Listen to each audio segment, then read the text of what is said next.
Shalom, selamat pagi sahabat-sahabat BPL TLW. Hari ini Rabu tanggal 18 Desember 2024. Kita masih membahas topik tentang keuangan. Kita semua pasti akan cukup terkejut bagaimana Alkitab sebenarnya berbicara begitu banyak tentang keuangan daripada hal-hal mengenai doa dan hal-hal yang lain. Nah, tentang bagaimana Yesus begitu rindu agar kita semua ini mengalami kelimpahan dalam hal keuangan.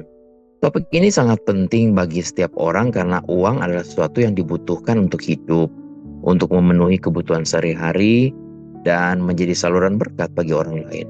Nah, keluarga kita perlu uang untuk kebutuhan sehari-hari, untuk membayar berbagai kebutuhan hidup seperti membayar listrik, air, uang sekolah, membeli pakaian, kendaraan, rumah, dan lain-lain ya. Gereja juga perlu uang untuk operasionalnya. Perlu uang untuk mengirim orang pergi memberitakan kabar baik ke tempat yang jauh. Perlu uang untuk pergi mission trip.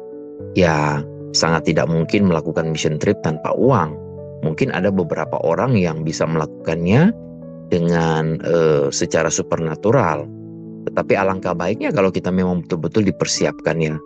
Dan Tuhan baik, Dia tidak pernah membiarkan kita kebingungan mengenai hal ini. Karena Tuhan berkata, aku sekali-kali tidak pernah membiarkan engkau, aku sekali-kali tidak akan meninggalkan engkau. Kabar baiknya Tuhan tidak hanya peduli pada kehidupan rohani kita, tapi Dia juga sangat peduli pada urusan keperluan kita secara fisik. Nah, akan tetapi bukan Tuhan yang bertanggung jawab atas keuangan kita. Firman-Nya berkata di Ulangan 8 ayat 18, tetapi haruslah engkau ingat kepada Tuhan Allahmu, sebab Dialah yang memberikan kepadamu kekuatan untuk memperoleh kekayaan dengan maksud meneguhkan perjanjian yang diikrarkannya dengan sumpah kepada nenek moyangmu seperti sekarang ini. Jadi Tuhan tidak memberi kita kekayaan atau uang secara langsung. Dia memberi kita kekuatan untuk memperoleh kekayaan. Anugerah Tuhan adalah kekuatan atau berkat-Nya. Ketika kita bertindak dalam iman, pekerjaan kita akan berhasil dan beruntung. Oleh karena itu, bagi orang-orang yang hanya berdoa dan meminta Tuhan untuk memberi mereka kekayaan, tetapi tidak bertindak dalam iman dan melakukan sesuatu, tidak akan pernah melihat kelimpahan yang Tuhan inginkan bagi mereka itu terwujud. Ini sangat disayangkan. Tuhan berkata bahwa Dia akan memberkati semua yang kita lakukan. Di dalam Ulangan 28 ayat 8, Tuhan akan memerintahkan berkat ke atasmu di dalam lumbungmu dan di dalam segala usahamu. Ia akan memberkati engkau di negeri yang diberikan kepadamu oleh Tuhan Allahmu. Perhatikan bahwa Tuhan akan memberkati apa yang kita lakukan. Jika kita tidak melakukan apa-apa, maka 1000 dikali tidak melakukan apa-apa, ya hasilnya tidak ada apa-apa. Tapi kalau kita melakukan 10 saja, hasilnya adalah 10. 10 kali 1 ya 10. Ya, Tuhan tidak memberkati kemalasan. Jadi kalau kita tidak melakukan sesuatu, Tuhan tidak dapat melipat gandakannya. Tuhan bukanlah penganut paham sosialisme ya atau paham komunis. Kalau kita tidak bekerja, 2 Tesalonika 3 ayat 10 berkata, jika seorang tidak mau bekerja, janganlah ia makan.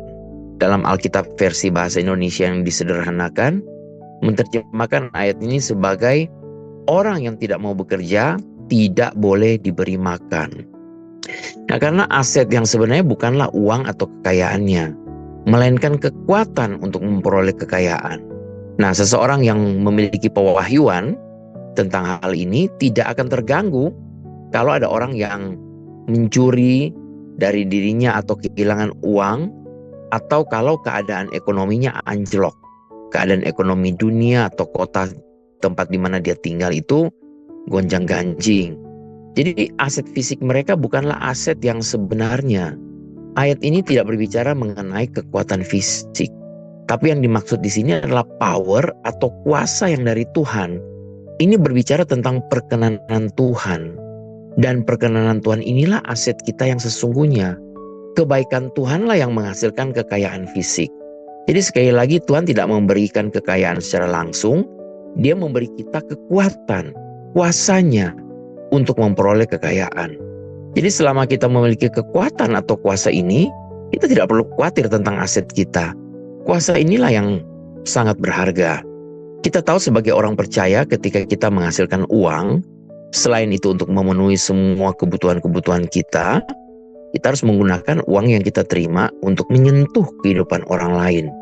Sehingga di kekekalan nanti, di surga nanti mereka akan menyambut kita. Akan ada orang-orang yang berterima kasih kepada Bapak Ibu di surga nanti karena uang yang kita pakai ini untuk menolong mereka untuk menerima keselamatan. Puji Tuhan. Jadi kita diajarkan dengan jelas bahwa kemakmuran dalam hal keuangan adalah salah satu berkat dari Tuhan. Dalam 3 Yohanes 2 berkata, Rasul Yohanes menuliskan, "Saudaraku yang terkasih, aku berdoa semoga engkau baik-baik saja dan sehat selalu dalam segala hal, sama seperti jiwamu baik-baik adanya." Dan dalam terjemahan versi King James berkata, "Saudara-saudaraku yang terkasih, aku berharap di atas segalanya agar kamu makmur dan sehat, sebagaimana jiwamu juga makmur." Pernyataan ini begitu tegas. Rasul Yohanes menekankan di atas segalanya.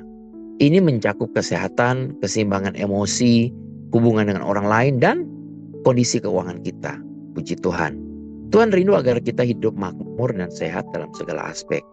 Dia ingin kita mengalami kemakmuran dalam roh, jiwa, dan tubuh. Inilah kehendak Tuhan bagi hidup kita anak-anaknya. Orang tua mana yang mau melihat anak-anaknya hidup melarat dan meminta-minta?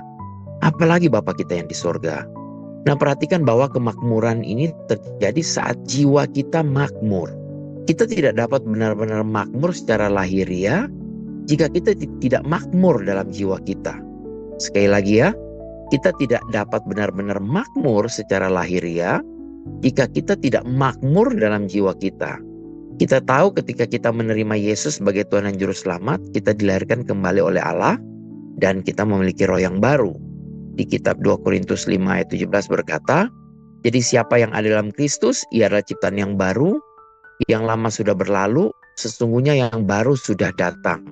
Dan Ibrani 10 ayat 10 berkata, "Dan karena kehendaknya, inilah kita telah dikuduskan satu kali untuk selama-lamanya oleh persembahan tubuh Yesus Kristus."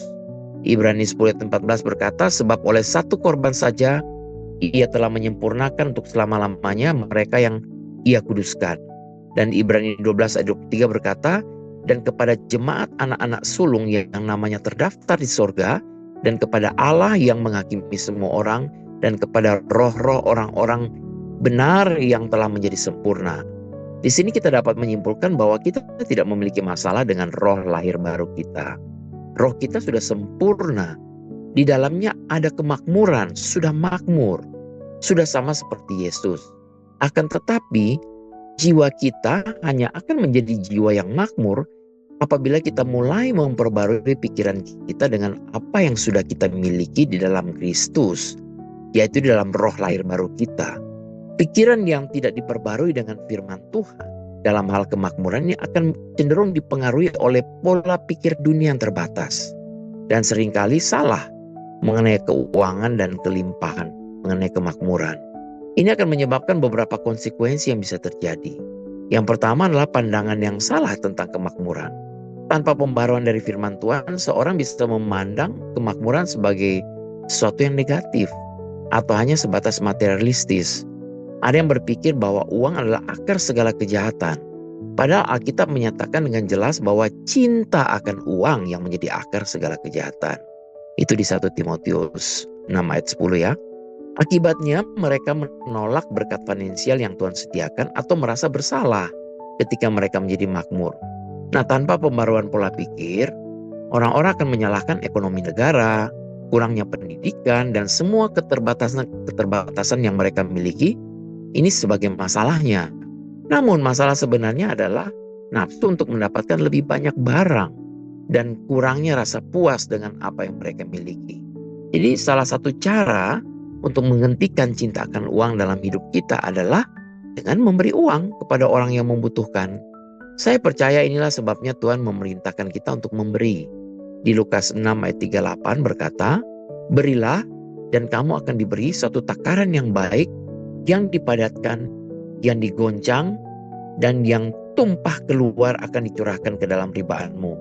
Sebab ukuran yang kamu pakai untuk mengukur akan diukurkan kepadamu.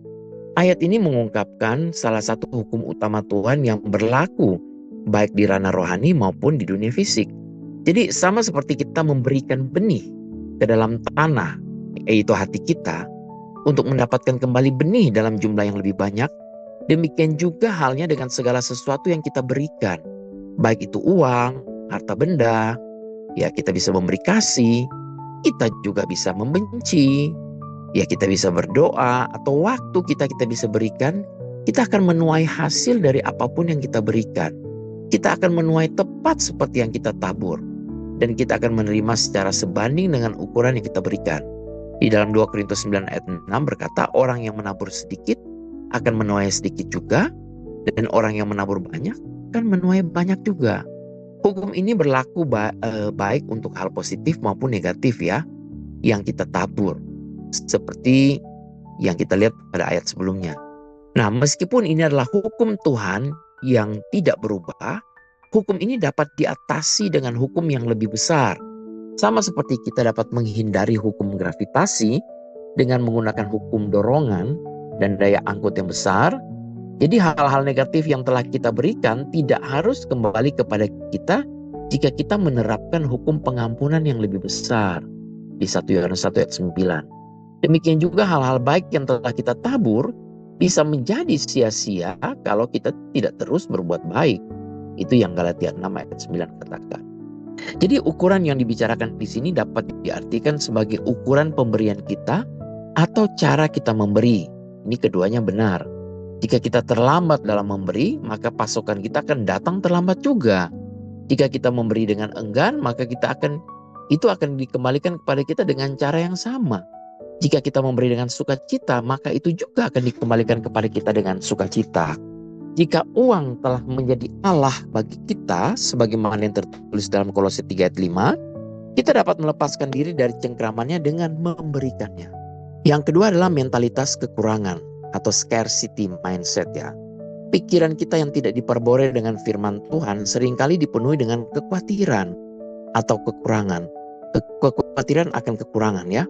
Orang dengan mentalitas ini takut memberi, khawatir kehilangan, dan berpikir bahwa berkat Tuhan terbatas.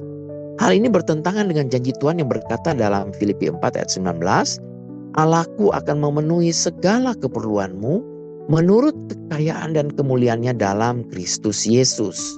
Memang benar bahwa Tuhan rindu untuk memenuhi kebutuhan semua anak-anaknya. Namun tidak semua dari kita bekerja sama dengan Tuhan dalam hal memberi dan menerima. Sehingga tidak semua kebutuhan kita itu terpenuhi. Tetapi ketika kita setia memberi seperti yang dilakukan jemaat Filipi ini, kuasa Tuhan dilepaskan. Dan penyediaannya pun dinyatakan termanifestasi. Tuhan adalah sumber kita. Tetapi Tuhan menggunakan manusia sebagai perantara. Sebagai contoh, ketika kita berdoa untuk keuangan, Tuhan tidak akan mencetak uang palsu dan menaruhnya ke dalam dompet kita. Dia akan menggunakan orang-orang untuk menyalurkan uang itu kepada kita. Ya, ada orang-orang yang akan memberi kita proyek, memberikan kita pekerjaan, dan lain sebagainya. Jadi tidak selalu sederhana berdoa meminta uang lalu menerima dalam hitungan menit. Kita perlu percaya bahwa Tuhan mendengar dan menjawab doa-doa kita, lalu berdoa juga untuk orang-orang yang akan Dia gunakan untuk menyampaikan jawaban tersebut. Itu bisa melalui atasan kita, melalui klien kita, bos kita, orang-orang yang membeli barang dagangan kita, atau siapapun dari berbagai kalangan. Nah, orang-orang itu ibarat pipa-pipa. Kalau ada pipa yang mampet, Tuhan akan membuat pipa yang lain yang akan bekerja. Puji Tuhan. Yang ketiga adalah sikap ketergantungan pada diri sendiri. Ya, tanpa firman Tuhan, seorang akan cenderung mengandalkan kekuatan atau kebijaksanaan sendiri dalam mencari kemakmuran. Mereka akan bekerja tanpa henti dan menjadi stres. Berpikir bahwa hasilnya sepenuhnya bergantung pada usaha mereka, bukan pada penyertaan Tuhan. Amsal 3 ayat 5-10 berkata, percayalah kepada Tuhan dengan segenap hatimu dan janganlah bersandar kepada pengertianmu sendiri. Akuilah Dia dalam segala lakumu, maka Ia akan meluruskan jalanmu. Janganlah engkau menganggap dirimu sendiri bijak. Takutlah akan Tuhan dan jauhilah kejahatan. Itulah yang akan menyembuhkan tubuhmu dan menyegarkan tulang-tulangmu.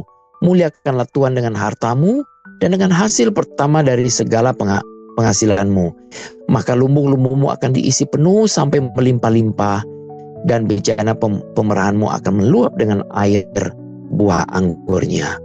Jadi di sini kita belajar begitu banyak hal mengenai keuangan. Jadi sebagai penutup, penting untuk diingat bahwa kita memiliki hikmat dari Tuhan, ada iman yang dari Tuhan juga, dan terlebih utama ada firman Tuhan yang menjadi fondasi utama dalam mengelola keuangan dengan benar. Hikmat menuntun kita untuk membuat keputusan keuangan yang bijaksana, seperti merencanakan, menabung, dan menggunakan sumber daya dengan bertanggung jawab. Iman memampukan kita untuk percaya bahwa Tuhan adalah sumber segala berkat, sehingga kita dapat memberi dengan sukacita dan mengandalkan penyediaan Tuhan di setiap musim kehidupan kita.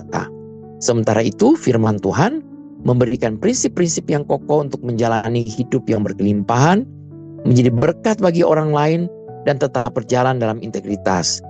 Dengan menggabungkan ketiga hal ini, kita tidak hanya akan mengalami kestabilan dan kemakmuran secara materi, tetapi juga damai sejahtera dan kepuasan sejati yang berasal dari Tuhan. Biarlah kita selalu melibatkan Tuhan dalam setiap aspek pengelolaan keuangan kita, sehingga kita dapat memuliakannya dan menjadi saluran berkat bagi banyak orang. Demikian pelajaran firman Tuhan 15 menit pagi hari ini. Sampai jumpa lagi besok. Tuhan Yesus memberkati.